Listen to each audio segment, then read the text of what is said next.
Quand je demande à M. Lucas Larrivé « Que faisiez-vous cette nuit-là ?» sa réponse a été de sourire. Dans la salle d'audience du palais de justice de Tulle, la déposition de l'enquêtrice fait l'effet d'une bombe. Et on a le sentiment que petit à petit, l'étau se resserre autour de l'accusé. Bonjour et bienvenue pour cette troisième journée du procès de Lucas Larrivé, jugé pour le viol et le meurtre de Justine Vérac. Aujourd'hui, de nombreux experts vont être entendus, ainsi que les enquêteurs, et normalement les parents et les proches de Justine Vérac.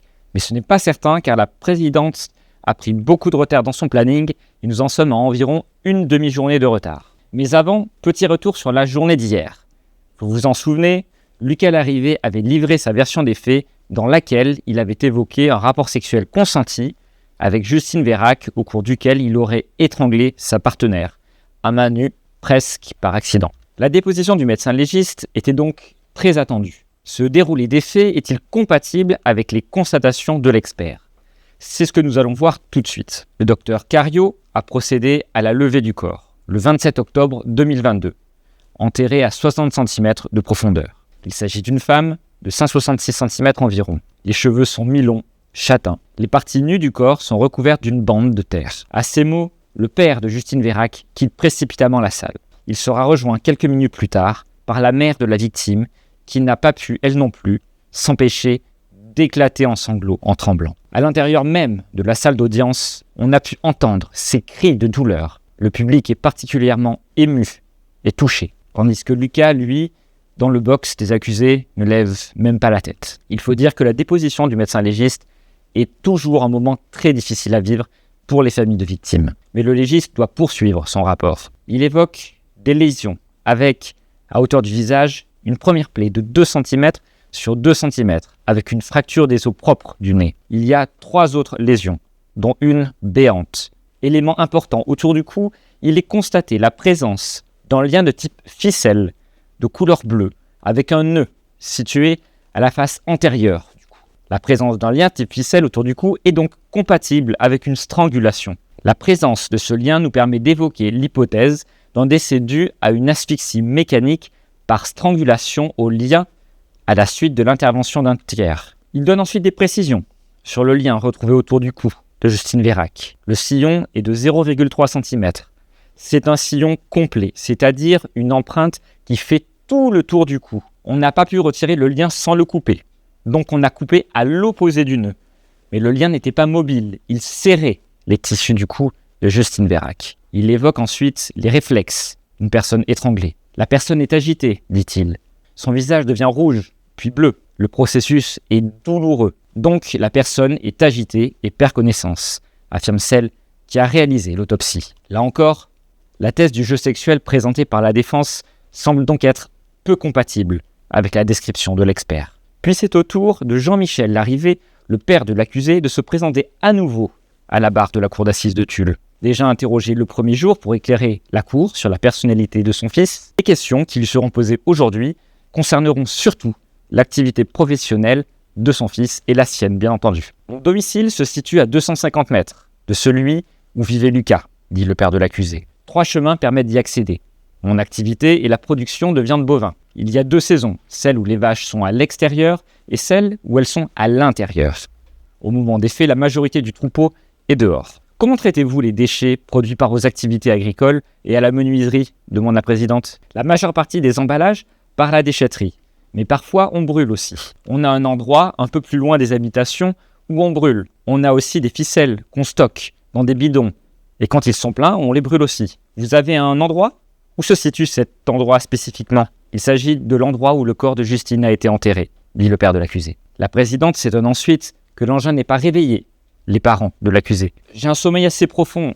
Dans le lit, je dors effectivement profondément et mon épouse, elle va entendre une voiture passer. Après, dans le lit, on a du double vitrage, on ferme les volets, donc une voiture, c'est compliqué, à moins qu'elle vienne de la maison. Puis, pour conclure son témoignage, c'est aux proches de Justine qu'il s'adresse. J'aimerais faire part à la cour et à la famille de Justine tout le désarroi que je peux ressentir. Je n'ai pas de mots pour dire toute la peine que je ressens, dit le père de famille qui paraît sincèrement désolé. C'est ensuite un expert en génétique qui vient déposer.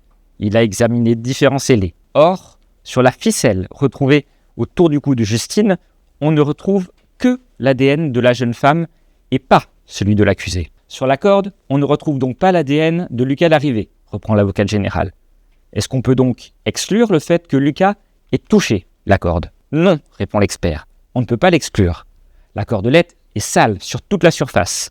On ne peut pas retrouver un ADN de contact à cause de la présence de sang, ce qui est le cas sur la ficelle, dit l'expert. La durée d'enfouissement de 4 jours, la terre et la décomposition d'un corps peuvent aussi engendrer la destruction de l'ADN. De toute façon, il est évident que le simple fait de retrouver de l'ADN de la victime sur la cordelette est déjà extrêmement accablant, car la thèse de l'accusé selon laquelle une ficelle se serait accidentellement enroulée autour du cou de Justine au moment où il la dépose dans le trou avec le godet paraît quand même assez improbable. Même chose en ce qui concerne les mains et le dessous des ongles de Justine Vérac, où là non plus, on ne retrouve pas le profil génétique de Lucas Larrivé, alors que, selon toute vraisemblance, il devrait s'y trouver. Les mains de la victime étaient sales, explique l'expert.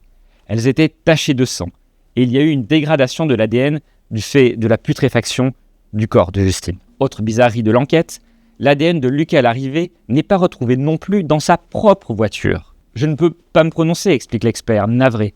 Je n'ai pas les détails concernant les méthodes de prélèvement. Puis, c'est une enquêtrice qui se présente à la barre. Justine Vérac s'est rendue à Tauriac, chez sa mère, avant d'aller en soirée à Brive, avec des amis, commence-t-elle. Vers 22h, ils sont au bar, le local, où ils sont rejoints par plusieurs amis. Le groupe s'est rendu à la discothèque, La Charrette. Elle est revue titubante en sortant de la boîte de nuit avec son ami Théo. Vers 1h du matin, elle retourne dans l'établissement avant d'en ressortir avec Théo et un individu qui sera identifié comme étant Lucas Larrivé. Lucas était lui au bar, le Sweet, juste à côté du local, et il rejoint La Charrette vers 2h du matin avec 2 amis. Il ressort des auditions qu'un accord est passé entre Théo et Lucas pour que ce dernier prenne soin de Justine Vérac. Les vidéos de surveillance ont permis de constater d'ailleurs qu'un échange de numéros de téléphone est effectué entre les 2 hommes. Puis, lorsque Théo ressort, vers 4h du matin, Lucas Larrivé et Justine Vérac ont disparu. Pour nous, dit l'enquêtrice, c'est tout de suite une disparition inquiétante. La mère de Justine, dans sa déclaration, dit que sa fille n'avait aucune raison de disparaître volontairement, qu'elle est très proche d'elle, que Justine a un enfant, un petit garçon de 2 ans. Elle a déjà passé de nombreux coups de fil aux amis de Justine et elle s'interroge sur Lucas. Dès le début de l'enquête, elle nous a donné le numéro de téléphone et le nom, Lucas Larrivé. Fort logiquement, l'enquêtrice va donc entendre Lucas Larrivé. Entendu lors d'une première audition, il dit avoir le sentiment d'être harcelé par les amis de Justine Vérac. Lors d'une deuxième audition, le lendemain, il vient accompagné de sa maman. Et le tableau est stupéfiant, commente l'enquêtrice. Au commissariat, à l'accueil, sa mère est en totale détresse. Et monsieur Larrivé, à côté, est totalement détaché. Je l'invite à me suivre. Je lui demande d'abord pourquoi sa mère pleure à l'accueil. Il explique qu'il a déjà été mis en cause dans une affaire d'incendie et que sa mère s'inquiète. Ça ajoute au tableau surprenant, dit l'enquêtrice. Pendant ce temps, la mère de Lucas Larrivé est elle aussi entendue. Elle va relater des propos de son fils, que ce dernier avait pris en charge une jeune fille et qu'il avait reçu des appels de ses amis parce qu'elle avait disparu. Et là, spontanément, elle a confié « J'ai demandé à mon fils s'il y était pour quelque chose et il m'a assuré que non. De mon côté, j'ai demandé au prévenu « Alors, vous faisiez quoi cette nuit ?» Et sa réponse a été de sourire, rapporte l'enquêtrice. Lucas Larrivé, lui, secoue la tête dans le box des accusés comme pour nier ses propos. Par la suite, les éléments qu'il me donne ne sont pas en lien avec ce qu'il m'a été déjà dit. Et quand je lui oppose, il s'adapte, il change de version, explique l'enquêtrice. Au sujet de Noé, le personnage inventé par Lucas, l'enquêtrice raconte qu'elle a très vite été confrontée à pas moins de 4 versions différentes. Qu'est-ce qui vous a permis d'arriver à cette conclusion que Lucas Larrivé avait fait du mal à Justine Vérac, demande la magistrate. Objectivement, la première chose, c'est l'attitude de la mère de Justine, qui était en recherche très active de sa fille à ce moment-là. Je comprends qu'elle a disparu. Et puis je repense au message envoyé par Lucas Larrivé à Théo. Je m'en fous de ta pote bourrée, dit le message. Il y a aussi l'attitude de Madame Larrivé. Je crois qu'une mère, au fond d'elle, sait qui est son enfant. Elle nous livre cette phrase qui montre bien qu'elle se questionne. Et puis, il y a sa détresse, réelle. Elle est accablée. Et face à ça, l'attitude détachée, froide, et ce sourire de Lucas Larrivé. Quand je lui demande ce qu'il faisait, il se pose, il me regarde et sourit, dit l'enquêtrice en repensant à tous ces moments. Il ne dit rien, mais sa gestuelle, elle dit tout. Voilà, je m'arrête pour aujourd'hui. Merci à tous de nous avoir suivis. Demain, place aux parties civiles qui vont déposer à la barre. Puis Théo, qui était avec Justine, devrait être interrogé, tout comme Manon, la jeune femme avec qui l'accusé va avoir un rapport sexuel après avoir tué Justine Vérac. Merci à Cristobal Lecrève pour son live tweet. Continuez à suivre la chaîne du Nouveau Détective sur X et sur YouTube où nous continuerons à vous faire des comptes rendus d'audience de ce procès. Merci et à bientôt.